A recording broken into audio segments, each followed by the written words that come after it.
K.W. Krieger presents The Obscura Dossier, Episode 21, That Which Waits.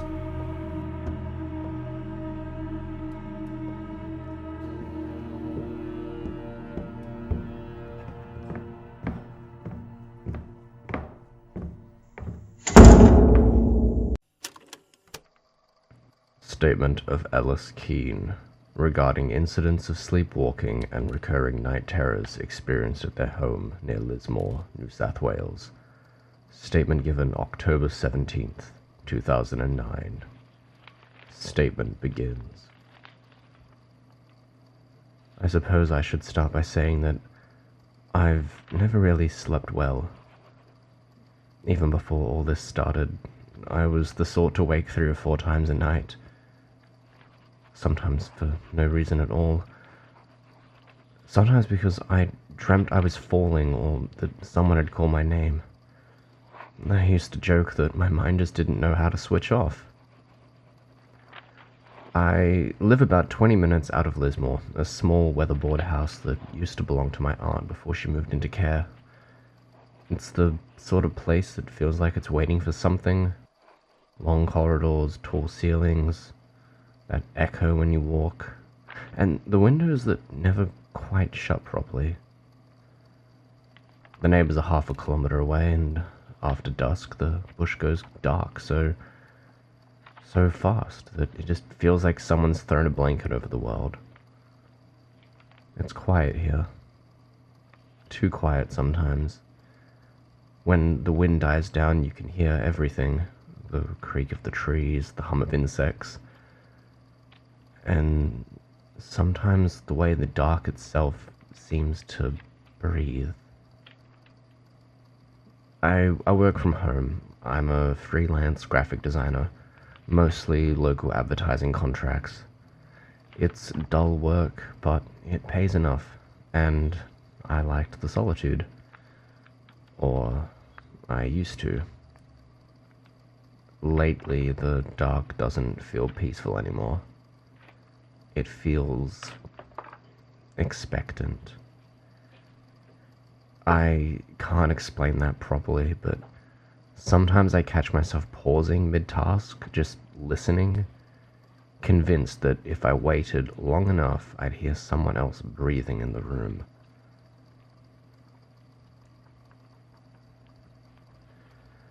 The sleepwalking has been going on for maybe 3 months now. At first I thought it was nothing. Stress, bad routine, maybe even the humidity. But it's getting worse. I'll wake up in rooms I don't remember entering, doors unlocked, lights off when I know that I left them on. The kind of things that you just can't explain away once or twice. Then it starts happening every night. Once I woke to find I'd stacked all of the chairs in the kitchen into a neat pile against the door. Another time I found dirt on my feet, like I'd been outside, and I checked the back door, but it was still bolted and the mat was dragged halfway down the step. And there were these scuff marks across the floorboards, like someone had been pulled.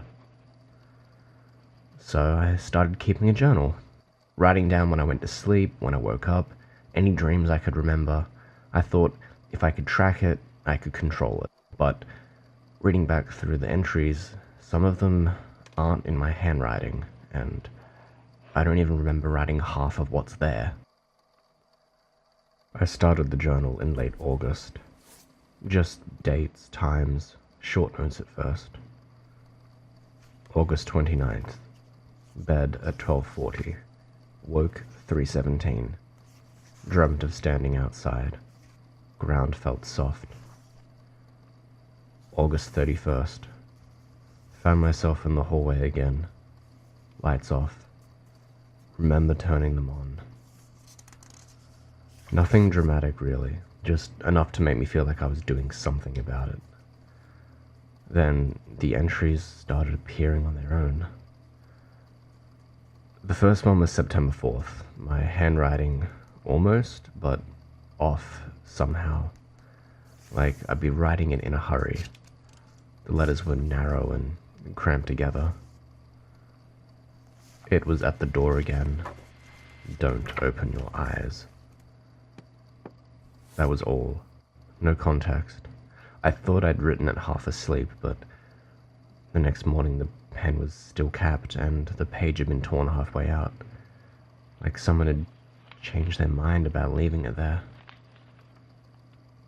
A week later, I found a smear of black across the next few pages. Not ink, I checked. It didn't dry right and left a residue on my fingers like soot. The words underneath were almost impossible to make out, but I managed a few lines.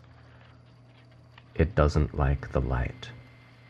It waits until you stop breathing to move. Don't turn around. That night I woke to the sound of the window latch clicking open. I didn't move, didn't even breathe.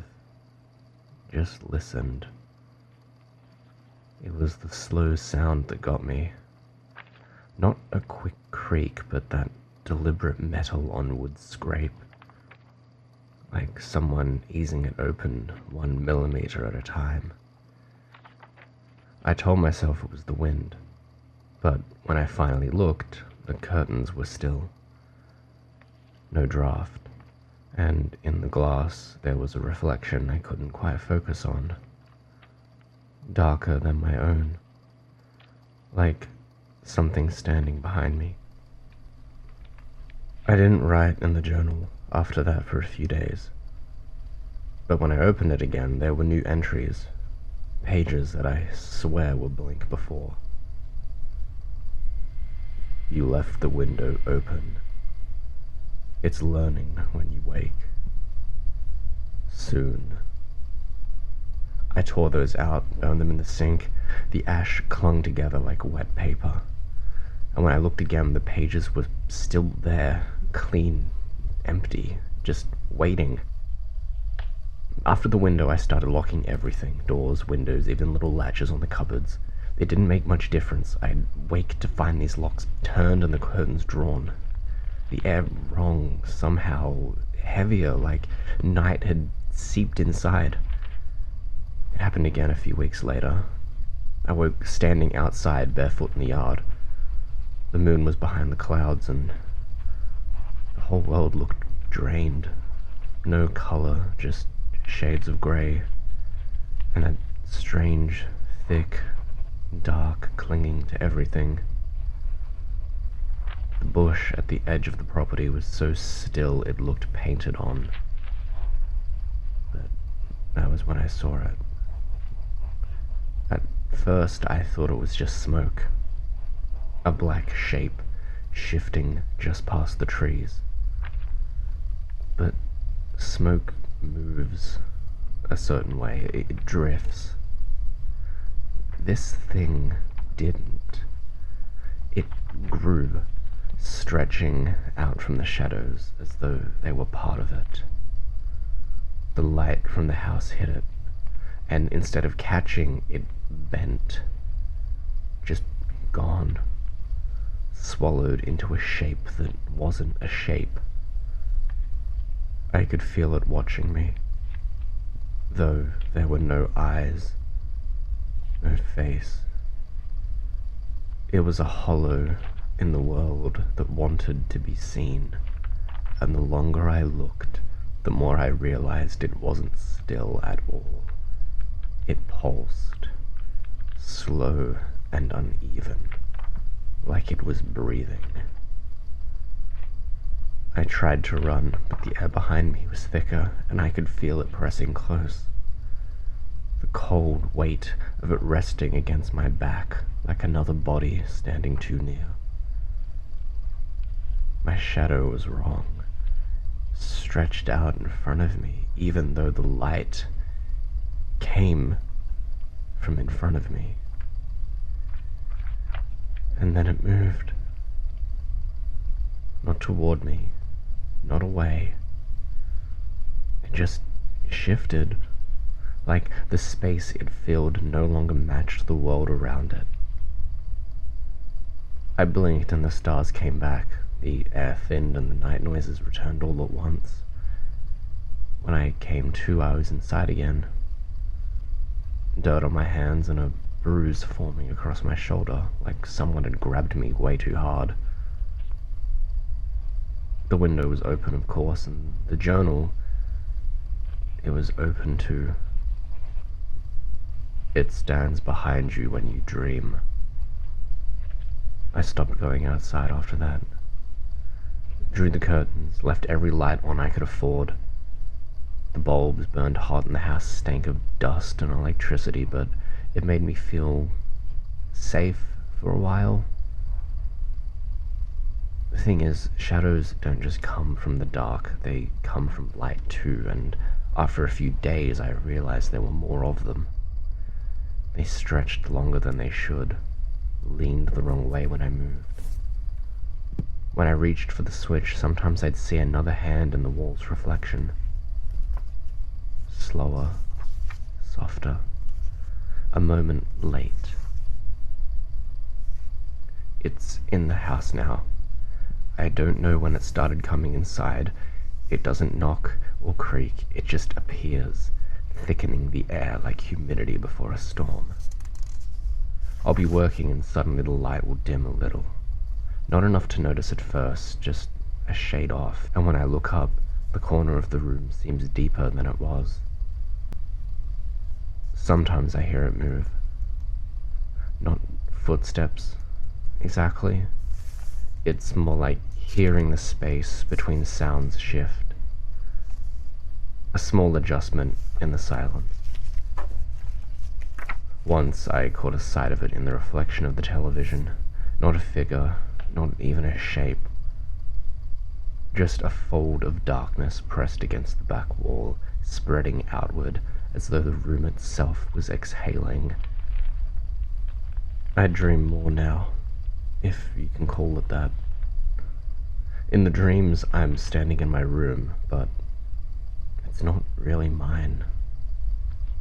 Everything's just a little off. Too still, too symmetrical. There's no color, no warmth. And there's always something behind me. I can't see it, can't turn my head enough, but I can feel it. The space that it fills. It's learning to stand where I do. The last few nights I've started waking up mid-step, halfway across the house. Once I found myself in front of the mirror, eyes closed, mouth open, like I was speaking something. The reflection didn't match. It was looking straight ahead, even after I turned my head. And then last night, I woke with my hands pressed flat against the wall beside my bed. The wallpaper was cold and damp, and for a moment I thought I felt something pressing back. Not solid, like liquid shadow, slow and deliberate. I could feel the weight of it through the wall. I think it wants to come through. I don't think it waits anymore. It doesn't need to. Last night, the power ran out. A storm, I think, though there wasn't any thunder. No rain, just wind. But it never seemed to touch the trees. I lit a candle and sat in the kitchen waiting for the lights to come back. Every sound felt too close, too loud. The clock had stopped. The shadows didn't stay still. They swayed slow and uneven, like they were breathing in time with me. I tried not to look, but the walls were moving, the dark pooling in the corners, folding over itself. I remember thinking it almost looked liquid, like oil poured in water. Then the candle flickered. Once. Twice. And then the dark stood up. It lifted itself from the floor, peeling away from the walls until it was all around me. Not a person, not an animal, just a shape of absence that pretended to be alive. The space where light should have been, filled with something that wanted to be seen. It was taller than the ceiling, broader than the room. I could feel it brushing against me. Cold, wet air against my skin. A weight behind my eyes every time I blinked. It was closer as though distance didn't apply to it. There was no sound, no touch, just that pressure, deep and endless. Then something behind me, breath or movement, and when I turned, I saw it again, pressed flat against the wall beside my bed. It was inside. I reached out before I could stop myself. My hand went numb halfway through the motion, swallowed by the dark. My reflection in the window was gone, only the room behind me, empty. The journal was open on the bed. The last thing I remember writing was a single line. I don't remember writing all of it, but it's there. It isn't coming for me anymore. It already has me. I think I'm... Statement ends. The statement ends abruptly here. The remaining half page is blank except for faint smudging near the bottom edge, as though the paper had been handled by someone with soot on their hands. Statement was recovered from evidence material obtained during a secondary review of data from the Lasker Institute sleep study, 5 years after the initial investigation. The handwritten pages were located within a damaged storage crate recovered from the Institute's sub-basement archives following the facility's closure. The crate was unlabeled, though internal documentation suggests it had been stored under the Institute's participant records. A police inventory sticker on the lid identified the contents as belonging to Ellis Keene, Missing Persons Case 2009 case file. Analysis of the paper and ink suggests the document is authentic to the period of Keene's disappearance. Forensic testing identified a black particulate residue along the lower edges of several pages, chemically similar to that found within the Lasker facility's power conduits and ventilation systems. It appears this statement predates the events detailed in the 2014 Lasker Institute report by 5 years, and likely pertains to the same individual, though, as previously noted, no verified record of Ellis Keene's existence has been recovered. Recovered EEG fragments from the Lasker Institute's monitoring system continue to display the same low-frequency rhythmic waveforms observed during Keene's recorded sleep sessions. Attempts to correlate these signals with any environmental variable have failed. When converted to audio, the waveform pattern again produces modulated tones closely resembling whispering human speech. No legible words have been identified. No remains were found at the site of Keene's former residence near Lismore. The property has since been condemned following repeated reports of electrical faults and recurring blackouts. Anomaly code H-092-Delta/Kappa. Classification: Biophoric entity / psychological. Status: active. Priority: high. End recording.